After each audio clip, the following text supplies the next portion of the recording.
Si c'est là, c'est sûrement parce que tu recherches des animes. Et là, tu penses que t'as tout vu et que t'as plus rien à regarder. Figure-toi que t'es au bon endroit. J'ai regardé énormément d'animes et j'ai sélectionné 4 animes peu connus qui sont vraiment incroyables. Donc reste parce que quand t'auras fini la vidéo, il y aura forcément un anime que t'auras pas vu.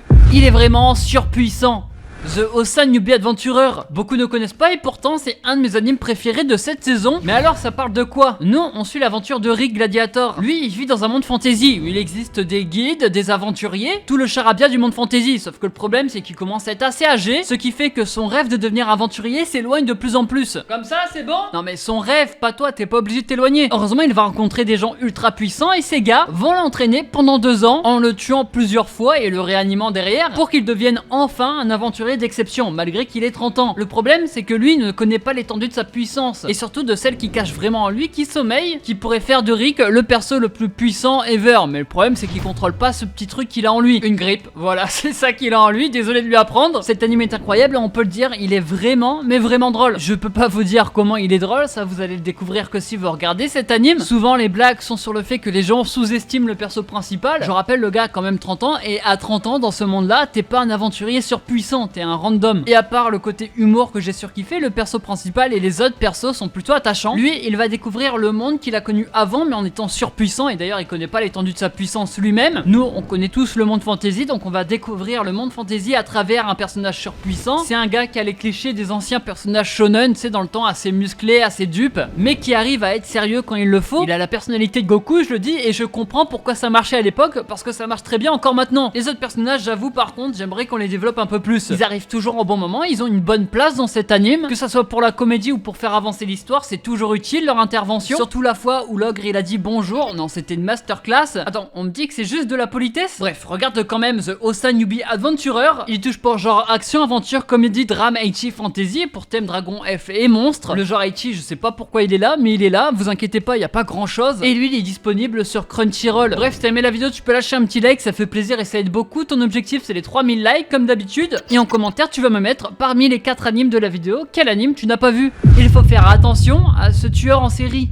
The Fable, alors lui pareil, je comprends pas pourquoi j'en ai pas plus entendu parler, ou alors j'ai loupé, mais en tout cas il faut que tu le regardes. Mais alors ça parle de quoi? On suit l'aventure d'un tueur professionnel qui se fait appeler Fable. C'est un mec qui est très connu dans le monde du crime, parce qu'en fait il faut l'éviter à 100%, sinon t'es mort, on va pas se mentir, parce que lui c'est un génie de l'assassinat et il peut tuer n'importe qui. Sauf qu'un jour tout va s'arrêter quand son patron va lui ordonner de vivre une vie normale. Il va devoir arrêter ses activités de tueur, et pour ce faire il ira dans la planque d'un clan de Yakuza à Osaka. Sauf que pour lui, entouré de criminels à la gâchette facile, vous allez voir que ça va être le contrat le plus dur qu'il ait eu. Attention, cet anime ne peut pas plaire à tout le monde, il y a beaucoup d'humour noir et je sais que beaucoup détestent. D'ailleurs la comédie fait partie intégrante de cet anime, comme le premier il est giga drôle. Carrément j'avais l'impression d'être devant un documentaire Arte. Non mais t'es con, c'est l'inverse. Ce qui est drôle c'est que le perso principal lui se retrouvera dans une situation assez hilarante. Il va devoir gérer des criminels très dangereux et ça va aller de plus en plus loin. Du coup en tant que spectateur on va se demander, va-t-il respecter sa promesse de ne pas tuer? C'est tout l'intrigue pour le perso principal. Contrairement aux animes où les persos sont de plus en plus forts, lui c'est le plus fort et il devra essayer d'être à l'échelle normale. J'ai beaucoup aimé les 2 personnages principaux et même les secondaires, ils sont tous assez bien développés et bien sûr on va suivre l'évolution du perso principal également, son évolution psychologique qui reprend l'intrigue de base. Et on peut faire aussi un petit mot sur l'animation, c'est incroyable le travail qu'ils ont fait sur The Fable. Attention à ne surtout pas confondre avec du sable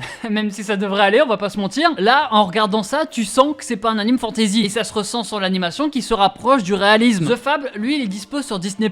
Il touche pour genre action, comédie, drame et pour thème assassinat, crime et yakuza. Regarde-le absolument.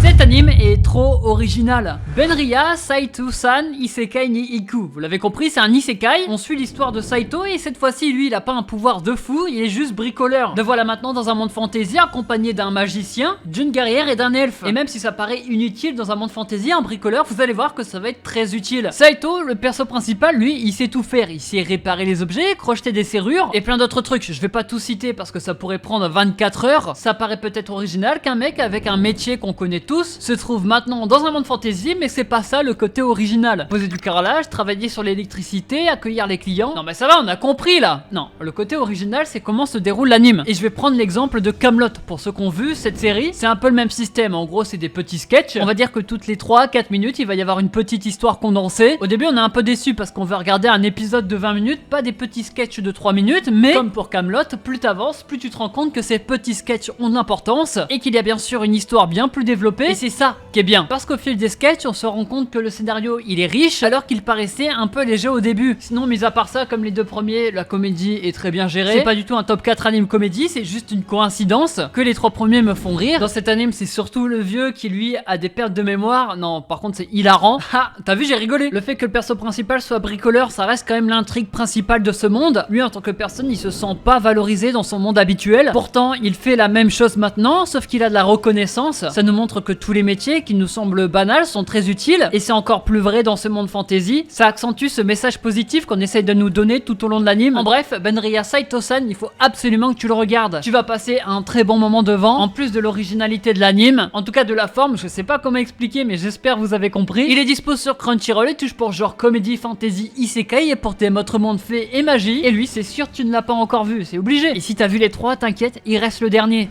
Le dernier, oui bon moi j'avais pas d'idée, Among Us. Mais en anime, Talentes Nana, j'en ai parlé il y a très longtemps, plusieurs années déjà, et je comprends pas pourquoi tu n'as toujours pas vu cette masterclass. Qu'est-ce que t'attends? L'histoire commence dans une école assez particulière parce qu'elle est sur une île perdue au beau milieu de l'océan. Mais c'est pas tout, parce que les étudiants, c'est des gens doués avec des super pouvoirs. Eux, ils vont suivre un entraînement intensif qui vont les aider à affronter une terrible menace qu'ils vont appeler les ennemis de l'humanité. Bref, c'est bizarre, mais c'est plutôt tranquille jusqu'à l'arrivée d'une nouvelle élève. Elle s'appelle Nana et elle se prétend capable de lire dans les pensées de chacun. Un jour, elle va recevoir un SMS qui lui dit: j'ai envie de faire un gros caca, mais je n'y arrive pas. Quelqu'un pourrait-il m'aider? Non, là j'avoue ça va très loin, c'est pas vraiment ça qu'elle a reçu. Pour épargner des millions de vies, tu dois assassiner un de tes camarades. Mais elle devrait rester discrète, ça ne va pas être si facile que ça, parce qu'on rappelle que les gars c'est pas que des mecs avec des super pouvoirs, c'est aussi des génies. Qui est la personne qui tue tous les élèves? Va-t-elle réussir à rester discrète? Où est Xavier Dupont? Bref, tout ça tu vas le savoir que si tu regardes cet anime. Attends, mais t'es sûr pour le 3ème? Non, parce qu'il l'aurait déjà trouvé sinon. Vous l'avez compris, un thriller psychologique, c'est rare anime qu'on aime tous, et pourtant peu sont les animes du genre qui arrivent à être bons et marcher surtout, et lui il y arrive parfaitement. Ce qui est bien dans cet anime, c'est le côté suspense qu'on aura tout au long des épisodes. Et la question comment va-t-elle réussir à s'échapper, c'est une question que j'ai dit pour rigoler, et pourtant c'est vraiment le cas tout le temps. Surtout qu'il y a un autre personnage, celui aux cheveux blancs, qui lui est vraiment intelligent et qui doute un peu de quelque chose. C'est d'ailleurs le meilleur personnage de l'anime, je pense qu'il n'y a pas débat dessus. Dans cet anime il y a souvent des plot twists, des retournements de situation. Chaque personnage, comme Nana, a ses propres secrets, ce qui va faire avancer l'histoire de manière surprenante, on va jamais s'attendre à la suite, ce qui est bien pour maintenir le spectateur. Si c'était pas le cas, peut-être qu'on serait pas attentif devant et qu'on aurait lâché au bout de quelques épisodes. Tous ceux qui ont regardé cet anime sont fans, si tu n'as pas vu, regarde-le. Malheureusement il n'y a pas encore de saison 2 d'annoncer. Il est dispo sur Crunchyroll, il touche pour genre psychologique, school life, surnaturel, thriller, et pour thème crime, mensonge, pouvoir psychique. Bref, c'était Rush Manga, je vous ai parlé de ces 4 animes à voir absolument, qui sont pourtant peu connus, sauf Talentes Nana qui a quand même sa petite communauté. Comme d'hab, le petit like si t'as aimé, ça fait plaisir et ça aide beaucoup. N'oublie pas, ton objectif c'est les 3000, et en commentaire tu vas me mettre lequel des 4 animes que j'ai présenté tu n'as pas encore vu, et si tu les as vus, lequel t'as préféré. Nous on se retrouve la semaine prochaine comme d'hab, c'est Rush Manga, et ciao, bye bye.